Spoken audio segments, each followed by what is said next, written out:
ನಿರ್ಧಾರ ತೆಗೆದುಕೊಳ್ಳದಂತೆ ತಡಿತಾ ಇರೋದು ಯಾವುದು? ಬಹಳ ದಿನದಿಂದ ಇದು ನಡೀತಾನೆ ಇದೆ. ತಾವು ಹೇಳಿದ್ರೆ ಚೇಂಜಸ್ ಆಗಬೇಕು ಅಥವಾ ನಿರ್ಧಾರ ತೆಗೆದುಕೊಳ್ಬೇಕಾದಂತ ಅಗತ್ಯ ಇದೆ, ಇಲ್ಲಾಂದ್ರೆ ಅಡ್ಮಿನಿಸ್ಟ್ರೇಷನ್ ಪ್ರಾಬ್ಲಮ್ ಆಗುತ್ತೆ. ಖಂಡಿತವಾಗಿ ನಿರ್ಧಾರ ತೆಗೆದುಕೊಳ್ಳದೇ ಇರೋದಕ್ಕೆ ತಡಿತಾ ಇರೋದು ಯಾವುದು? ಸಿದ್ದರಾಮಯ್ಯ ಅವರ ಶಕ್ತಿಯ ಹೈಕಮಾಂಡ್ನ ಅಸಹಾಯಕತೆ ಯಾವುದು? ನನಗೇನು ನನ್ನ ಒಂದು ಆತ್ಮವಿಶ್ವಾಸ ಹೇಳ್ತದೆ, ಒಂದು 10 ದಿನದೊಳಗೆ ಒಂದು ಡಿಸಿಷನ್ ಕೊಡ್ತಾರೆ ಹೈಕಮಾಂಡ್. ಕೊಡಲೇಬೇಕು. ಆ್ಯಕ್ಚುಲಿ ಇಲ್ಲಿ ಜನ ಕಾಯುವುದಿಲ್ಲ. ಆ್ಯಕ್ಚುಲಿ ಜನಗಳು ನಮಗೆ ನಮ್ಮ ಸಿ ಎಮ್ ನೀವು ಚೇಂಜ್ ಮಾಡ್ತೀರಾ ಅಂತ ಪ್ರಶ್ನೆ ಕೇಳ್ತಾರೆ. ಚೇಂಜ್ ಮಾಡಿದ್ರೆ ಮಾಡ್ತೇವೆ ಅಂತೇಳಿ, ಚೇಂಜ್ ಮಾಡಿಲ್ಲ ಅಂದರೆ ಮಾಡಿಲ್ಲ ಅಂತೇಳಿ ಅಂತ. ಒಬ್ಬಲ್ಲಿ ಕುರ್ಚಿಯಲ್ಲಿ ಕೂತ್ಕೊಂಡ ಸಿ ಎಮ್ ಅನ್ನು ತೆಗೆಯೋದು ಸುಲಭ ಅಲ್ಲ. ಯಾರೇ ಆಗಲಿ ಅದು ಕುರ್ಚಿಯಲ್ಲಿ ಕಾಲಿರೋ ಕುರ್ಚಿಯಲ್ಲಿ ಕೂತ್ಕೊಳಿಸ್ಬೋದು. ಒಂದ್ಸಲ ಕುರ್ಚಿ ಆಕ್ಯುಪೈ ಮಾಡಿದ್ರೆ ಅದನ್ನ ಕೈ ತೆಗಿಬೇಕಾ ಅಥವಾ ದೊಡ್ಡ ತಪ್ಪು ಮಾಡಬೇಕು, ಏನೋ ಒಂದು ಹಗರಣದಲ್ಲಿ ಸಿಕ್ಕಾಕೊಂಡಿರಬೇಕು, ಅಥವಾ ಸ್ಟ್ರಾಂಗ್ ಹೈಕಮಾಂಡ್ ಇರಬೇಕು. ಈಗ ಬಿ ಜೆ ಪಿಯಲ್ಲಿದ್ದಾಗೆ as on today B J P high command ಮತ್ತು ಕಾಂಗ್ರೆಸ್ ಹೈಕಮಾಂಡ್ ಕಂಪ್ಲೀಟ್ ನಾನು ಎಗ್ರಿ ಆಗ್ತೇನೆ. B J P high command is very strong. ಅವ್ರು ಯಾವಾಗ ತೆಗಿತಾರೆ, ಯಾರನ್ನು ಸಿ ಎಮ್ ಮಾಡ್ತಾರೆ ಅಂತಲೇ ಗೊತ್ತಾಗೋಲ್ಲ, ಅಷ್ಟು ಸ್ಟ್ರಾಂಗ್. ನೀವು ನೋಡಿರ್ಬೋದು ಮೊನ್ನೆಲ್ಲ ಛತ್ತೀಸ್ಗಢ, ಮಧ್ಯಪ್ರದೇಶ, ಒರಿಸ್ಸಾದಲ್ಲೆಲ್ಲ ಸಿ ಎಮ್ ಅನ್ನೋನು ಯಾರೋ ಅವ್ರನ್ನ ಸಿ ಎಮ್ ಮಾಡ್ತಾರೆ ಅಂತ ಗೊತ್ತಿರಲಿಲ್ಲ. ರಾಜಸ್ಥಾನದಲ್ಲಿ ಮಾಡಿದ ಸಿ ಎಮ್ಗಳನ್ನೆಲ್ಲ ನೋಡಿ, first time M L A ಎಲ್ಲರೂ ಮಾಂಜಿ ಅಂತ ಒರಿಸ್ಸಲ್ಲಿ ಮಾಡಿಬಿಟ್ಟು ಕನ್ಸಲ್ಲೂ ಯಾರು ನೆನೆಸ್ಲಿಕ್ಕಿಲ್ಲ ಅವ್ನು ಸಿ ಎಮ್ ಆಗಿರ್ತಾರೆ ಅಂತೇಳಿ. ಅವನಿಗೇನು ಆಶ್ಚರ್ಯ ಅದಿದ್ದು ನನ್ನನ್ನು ಸಿ ಎಮ್ ಮಾಡ್ತಾರಂತೆ ಅಂತೆಲ್ಲ ಡಿಸಿಷನ್ ಯಾರು ಸ್ಟ್ರಾಂಗ್ ಹೈಕಮಾಂಡ್. ಇಂದಿರಾ ಗಾಂಧಿ ಅವ್ರಿಗೆ ಇರುವಾಗಿತ್ತು, ರಾಜೀವ್ ಗಾಂಧಿ ಇರುವಾಗಿತ್ತು. ಅದಕ್ಕೆ ಬಹಳ ಉದಾಹರಣೆಗಳು, ದೇವರಾಜ್ ಸಂತಿಗೆ ಆಗಲಿ ಅಥವಾ ಇವರು ವೀರೇಂದ್ರ ಪಾಟೀಲ್ ಲಾಸ್ಟ್ 189 ಸೀಟ್ ತಗೊಂಡು ಬಂದ ವೀರೇಂದ್ರ ಪಾಟೀಲ್ ಒಂದೇ ದಿನ ಏರ್ಪೋರ್ಟಲ್ಲಿ ಅನೌನ್ಸ್ ಮಾಡಿ ಹೋದರು, Veerendra Patil will be removed as C M ಅಂತೇಳಿ. ಯಾರು ರಾಜೀವ್ ಗಾಂಧಿ ಅಷ್ಟು ಪವರ್ಫುಲ್ ಇರುವಾಗ ಆಗ ಅಧಿಕಾರದಲ್ಲಿ ಇರಲಿಲ್ಲ. ಯಾರು ವೀರೇಂದ್ರ ಪಾಟೀಲ್ ತೆಗೆಯೋ ಟೈಮಲ್ಲಿ Rajiv Gandhi is not in power, ಆಗ ಪ್ರೈಮ್ ಮಿನಿಸ್ಟರ್ ಆಗಿರಲಿಲ್ಲ. ಆದರೂ ಒಂದು ಅವರು undisputed leader of the Congress ಅಂತ ಒಂದು ಅವರ ತೆದಿತ್ತು. ಮತ್ತು ಅವರಿಗೆ ಒಪ್ಕೊಂಡು ಜನ ಒಪ್ಕೊಂಡಿದ್ದಾರೆ, ಅದನ್ನು ಕಾಂಗ್ರೆಸ್ ಲೀಡರ್ ಒಪ್ಕೊಂಡಿದ್ರು, ನಡೆದೋಯ್ತು. ಈಗಿನ ಪರಿಸ್ಥಿತಿ ಸಾಧ್ಯ ಇಲ್ಲದ ಯಾಕೆ ಕಷ್ಟಪಡಬೇಕು? ಖರ್ಗೆ ಅವರು ಇದೇ ಸ್ಟೇಟಿಂದ ಹೊರಟವರು, ಇದೇ ಸ್ಟೇಟಿಂದ ಬಂದವರು.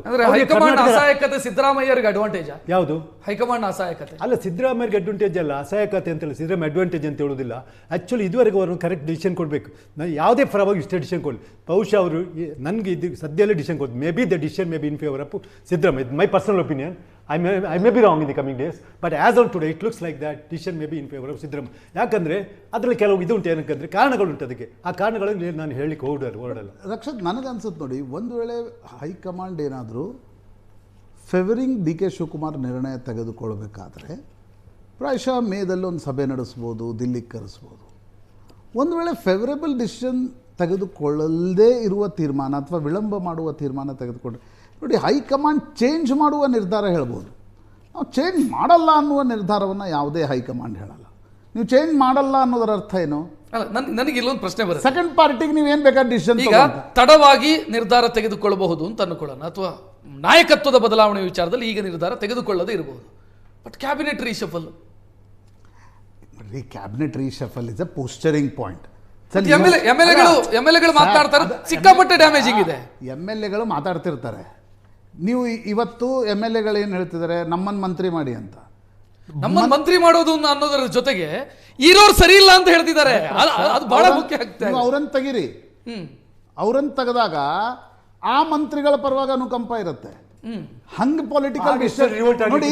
ಇಲ್ಲಿ ಕಾಂಗ್ರೆಸ್ನ ಕ್ರಕ್ಸ್ ಏನು, ಪೊಲಿಟಿಕಲ್ ಡಿಸಿಷನ್ಸ್ಗಳು.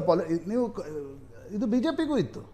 ನಾವು ಲಿಂಗಾಯತರನ್ನು ತೆಗೆದು ನಾನ್ ಲಿಂಗಾಯತ್ ಮಾಡ್ಲಿಕ್ಕೆ ಸಾಧ್ಯ ಆಗಲ್ಲ ಅಂತಂದಾಗ ಬೊಮ್ಮಾಯಿಯವ್ರನ್ನ ಹೈಕಮಾಂಡಲ್ಲಿ ಮುಖ್ಯಮಂತ್ರಿ ಮಾಡ್ತು. ಇಲ್ಲಿ ವೋಟ್ ಬ್ಯಾಂಕ್ನ ಪ್ರಾಬ್ಲಮ್ ಇದೆ. ಸಿದ್ದರಾಮಯ್ಯನವರು ನೋಡಿ, ಎಸ್.ಎಂ. ಕೃಷ್ಣ ನಂತರ ಸಿದ್ದರಾಮಯ್ಯನವರು ಕಾಂಗ್ರೆಸ್ನ ನಾಯಕರಾದ ಮೇಲೆ ಸಿದ್ದರಾಮಯ್ಯನವರು, ಮಲ್ಲಿಕಾರ್ಜುನ್ ಖರ್ಗೆ, ಕಾಂಗ್ರೆಸ್ನ ಪ್ರಿಡಾಮಿನೆಂಟ್ ವೋಟ್ ಬ್ಯಾಂಕ್ ಏನು? ಅಹಿಂದ ಸಮುದಾಯ, ಮುಸ್ಲಿಂ ಸಮುದಾಯ, ದಲಿತ ಬಲಗೈ ದೊಡ್ಡ ಮಟ್ಟದಲ್ಲಿ ಕಾಂಗ್ರೆಸ್ ಜೊತೆಗಿದೆ. ಇವತ್ತು ಏಕಾಏಕಿ ಕಾಂಟ್ರಾಸ್ಟ್ ಲೀಡರ್ಶಿಪ್ ಕೊಟ್ಟರೆ ಅಹಿಂದ ವೋಟ್ ಏನಾದರೂ ಓಡಿದ್ರೆ ಕರ್ನಾಟಕದಲ್ಲಿ ಬಿ ಜೆ ಪಿ ಇವತ್ತೇ 100, 105, 110ಕ್ಕೆ ಲಿಮಿಟ್ ಆಗ್ತಿದೆ. ಬಿ ಜೆ ಪಿಗೆ 140ಕ್ಕೆ ಹೋಗೋ ಶಕ್ತಿ ಬರುತ್ತೆ. ಬಟ್ ಅದೇ ಆ ಕಡೆದೊಂದು ವಾದ ಇದೆ. 5% ಎಕ್ಸ್ಟ್ರಾ ವೋಟ್ ಬರೋದಕ್ಕೆ ಹಳೆ ಮೈಸೂರು ಭಾಗ ಕಾರಣ ಆಯಿತು because of D K Shivakumar. ಅಲ್ಲೇ ಸಮಸ್ಯೆ.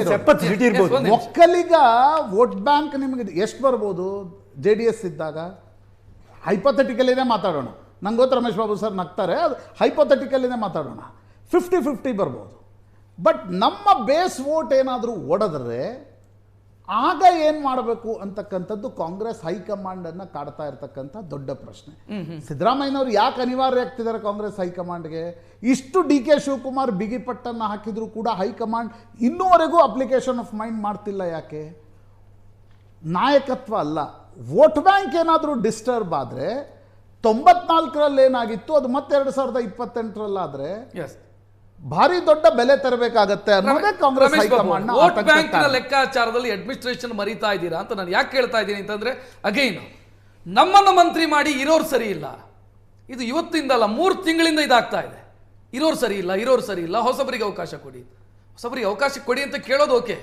ಇರೋರು ಸರಿ ಇಲ್ಲ ಅಂತ ಹೇಳಿದ್ರೆ ನಿಮ್ಮ ಅಡ್ಮಿನಿಸ್ಟ್ರೇಷನ್ ಸರಿ ಇಲ್ಲ ಅಂತ ಅರ್ಥ ಸರಿ ಇಲ್ಲ ಅಂತ ಬರುತ್ತೆ. ಹೇಳಿಲ್ಲ ಅವರು, ನಮ್ಗೇನು ಅವಕಾಶ ಕೊಡಿ ಹೇಳಿ. ಇಲ್ಲ ಇರೋರು ಸರಿ ಇಲ್ಲ ಅಂತ ಹೇಳಿದ್ರು. ನಾರಾಯಣ ಸ್ವಾಮಿ ಬೈಟ್ ನಾನು ಬೇಕಿದ್ರೆ ಮತ್ತೆ ಹಾಕ್ತೀನಿ, ಈಗ ಇರೋರು ಸರಿ ಇಲ್ಲ ಅಂತ. ಇಲ್ಲ ಆ ರೀತಿ ಹೇಳಿ. ಗಣತಂತ್ರ ವ್ಯವಸ್ಥೆನಲ್ಲಿ ಅಪೇಕ್ಷೆ ಪಡೋಂಥದ್ದು, ಚುನಾಯಿತ ಶಾಸಕರು ನಾವು ಮಂತ್ರಿ ಆಗಬೇಕು ಅಂತ ಅಪೇಕ್ಷೆ ಪಡೋಂಥದ್ದು ತಪ್ಪಲ್ಲ. ಅದು ಎಲ್ಲ ಸಂದರ್ಭದಲ್ಲಿ ಎಲ್ಲ ಸರ್ಕಾರಗಳಲ್ಲೂ ಆಗಿದೆ. ಅದು ಶೆಟ್ರಿಗೆ ಭಾಳ ಚೆನ್ನಾಗಿ ಗೊತ್ತು. ಹೆಗ್ಡೆ ಅವರು ಫಸ್ಟ್ ಸಚಿವರಾದಾಗ ರಮೇಶ್ ಬಾಬು ಅವರೇ, ನೀವು ಮಂತ್ರಿ ಆಗಬೇಕು ಅಂತ ಬಯಸೋದು ಕರೆಕ್ಟ್. ಒಂದು ನಿಮಿಷ ಹೇಳ್ತೀನಿ. ಶಂಕರ್ ಶೆಟ್ರು ಸರಿ ಇಲ್ಲ, ನಾನು ಮಂತ್ರಿ ಆಗಬೇಕು ಅಂತ ಹೇಳಿದ್ರೆ ನಿಮಗೆ ಪ್ರಾಬ್ಲಮ್ ಅಲ್ವಾ? ಐ ಆಮ್ ಸಾರಿ, ನಿಮ್ಮ ರಾಂಗ್ ರೂಟಲ್ಲಿ ಹೋಗ್ತಿದ್ರೆ. ಒಂದು ನಿಮಿಷ ಇರಿ. ಶಂಕರ್ ಶೆಟ್ರಿಗೆ ಮತ್ತು ನಾಥವ್ರಿಗೆ ಚೆನ್ನಾಗಿ ಗೊತ್ತು. ಹೆಗ್ಡೆ ಅವರು ಸರ್ಕಾರ ಮಾಡಿದಾಗ 85 ಜನ ಮಂತ್ರಿಮಂಡಲ ಇತ್ತು.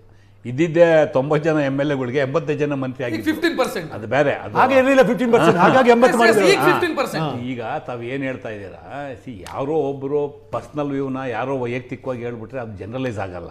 ಮತ್ತು Congress party is very particular. ಯಾರೇ ಶಾಸಕರು ಪಕ್ಷದ ವಿರುದ್ಧ ಮಾತಾಡೋಂಥದ್ದು ಸಾಧ್ಯತೆಗಳಿಲ್ಲ. ಅವ್ರೇನೋ ಒಂದು ಬೇರೆ ಕಂಟೆಸ್ಟಲ್ಲಿ ಅವ್ರ ಅಭಿಪ್ರಾಯನ ಕೊಟ್ಟಿರ್ಬೋದು. ನಾನು ತಪ್ಪು ಅಂತ ಹೇಳೋದು ಒಬ್ಬಿಬ್ರಲ್ಲ.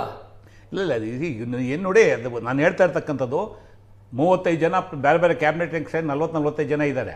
ಯಾರೋ ಒಬ್ಬರ ಮೇಲೆ ಇಬ್ಬರ ಮೇಲೆ ಹೇಳ್ಬಿಟ್ರೆ ಇಡೀ ಕ್ಯಾಬಿನೆಟಲ್ಲಿ ಆ ಥರ ಅಂತ ಅಲ್ಲ. ಅದು ಅವ್ರ ವೈಯಕ್ತಿಕ ಅಭಿಪ್ರಾಯ. ಬೇಳೂರು ಗೋಪಾಲಕೃಷ್ಣ ಮಾತನಾಡಿದ್ದು, ನಾರಾಯಣ ಸ್ವಾಮಿ ಮಾತನಾಡಿದ್ರು. ಓನ್ ಸರ್, ಪಟ್ಟಿ ಬೆಳೀತಾ ಇದೆ. ನಿಮ್ಗೆ ಅದಕ್ಕೆ ಹೇಳಿದ್ದು ನಾನು, ನೀವು 42ರಿಂದ ಇಲ್ಲಿವರೆಗೂ ಕರ್ನಾಟಕದಲ್ಲಿ ಯಾವ ಸರ್ಕಾರ ಬಂದಿದೆ ಎಲ್ಲ ತಗೊಂಬಂದು ಎಲ್ಲ ಸ್ಥಾನದಲ್ಲೂ ಮಾತಾಡಿದ್ದಾರೆ, ಎಲ್ಲ ಪಕ್ಷದಲ್ಲೂ ಮಾತಾಡಿದ್ದಾರೆ, ಇನ್ಕ್ಲೂಡಿಂಗ್ ಬಿಜೆಪಿ ಅದನ್ನೇ ನಿಮ್ಗೆ ಕೋಟ್ ಮಾಡಿದ್ದು. ಬಿಜೆಪಿ ಸರ್ಕಾರ ಇದ್ದಾಗ ಹೆಚ್ಚು ಶ್ರೀನಾಥ್ MLC ಬಿಜೆಪಿ 20,000 ಕೋಟಿ ರೂಪಾಯಿ ಪರಿಸ್ಥಿತಿ ಈಗ ಏನಾಯ್ತು ರಮೇಶ್ ಬಾಬು? ಹಂಗಲ್ಲ ಸರ್, ಆರೋಪಗಳು ಮಾಡೋಂಥ ಸಹಜ, ಅದು ಬೇರೆ. ನಾನು ಅದ್ರ ಬಗ್ಗೆ ಚರ್ಚೆಗೆ ಹೋಗೋದಿಲ್ಲ. ಇವತ್ತು ಕರ್ನಾಟಕದಲ್ಲಿ ಆಗ್ತಾ ಇರ್ತಕ್ಕಂಥದ್ದು ನೋಡಿ, 2023ರ ಚುನಾವಣೆಯಲ್ಲಿ ಸಿದ್ದರಾಮಯ್ಯನವರು ಮತ್ತು DK ಶಿವಕುಮಾರ್ ಅವರ ನಾಯಕತ್ವದಲ್ಲಿ ನಾವು 43% vote share, 43% first time in the history of Karnataka after long time. So ಅದ್ರ ಜೊತೆಗೆ 136 ಸೀಟ್ ತೊಗೊಂಡಿದ್ದೀವಿ. ಇವತ್ತು ಗ್ಯಾರಂಟಿಗಳನ್ನ ಏನು ಟೀಕೆ ಮಾಡಿದ್ರು ಅವತ್ತು, ಇವತ್ತು ಇಡೀ ದೇಶದಲ್ಲಿ ಅದನ್ನ ಇಂಪ್ಲಿಮೆಂಟ್ ಮಾಡ್ತಾ ಇದ್ದಾರೆ ಬಿಜೆಪಿ ಅವರು. ಸಮಯ ಮೀರ್ತು ರಮೇಶ್ ಬಾಬು ಅವರೇ, ಸಮೇತ ಪ್ರಶ್ನೆ ಸಮಯ ಮೀರ್ತು ನಂದು.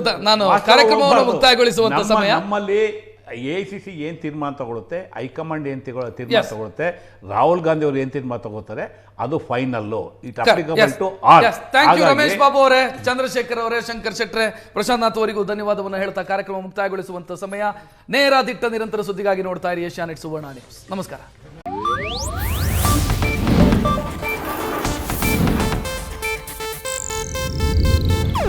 ಇದು ಏಷ್ಯಾನೆಟ್ ನ್ಯೂಸ್ ನೆಟ್ವರ್ಕ್ ಪ್ರಸ್ತುತಿ.